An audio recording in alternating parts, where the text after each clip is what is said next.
हरिः ओम श्री गुरुभ्यो नमः. These shlokas are recorded by separating the stanza word by word for easy learning. Please share your feedback in the comment. Kindly subscribe and share to others. Om Namo Bhagavate Vasudevaya. Om Namo Narayanaya. Sriman Narayaniyam Dashakam 31 Shloka 5 Yachati evam yadi Yachati evam yadi Yachat evam yadi Yachat evam yadi Sa Bhagavan Purna Kamaha Asmi Saha Aham Purna Kamaha Asmi Saha Aham Purna Kamosmi Soham Purna Kamosmi Soham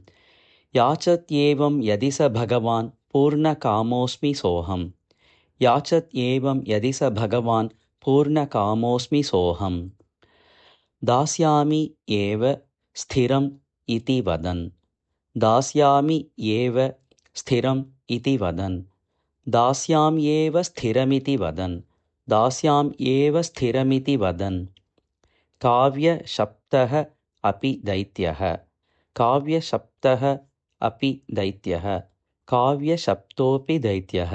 काव्यशप्तोऽपि दैत्यः दास्याम् एव स्थिरमिति वदन् काव्यशप्तोऽपि दैत्यः दास्याम् एव स्थिरमिति वदन् काव्यशप्तोऽपि दैत्यः याचत् एवं यदि स भगवान् पूर्णकामोऽस्मि सोऽहम्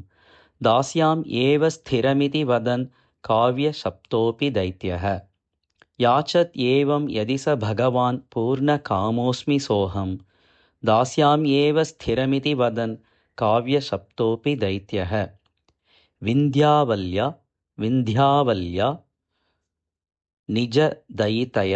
निजदयितया दत्तपाद्याय तुभ्यं विन्ध्यावल्या निजदयितया दत्तपाद्याय तुभ्यं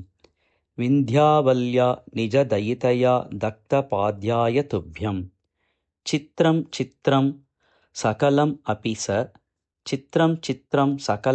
स प्रार्पयत् तोयपूर्वं चित्रं चित्रं सकलमपि स प्रार्पयत्तोयपूर्वं चित्रं चित्रं सकलमपि स प्रार्पयत्तोयपूर्वम्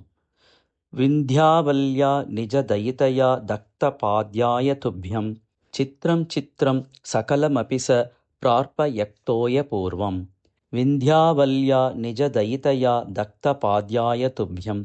चित्रं चित्रं सकलमपि स प्रार्पयत्तोयपूर्वं याचत्येवं यदि स भगवान् पूर्णकामोऽस्मि सोऽहम् दास्याम्येव स्थिरमिति वदन् काव्यशप्तोऽपि दैत्यः विन्ध्यावल्या निजदयितया दत्तपाद्याय तुभ्यं चित्रं चित्रं सकलमपि स प्रार्पयत्तोयपूर्वं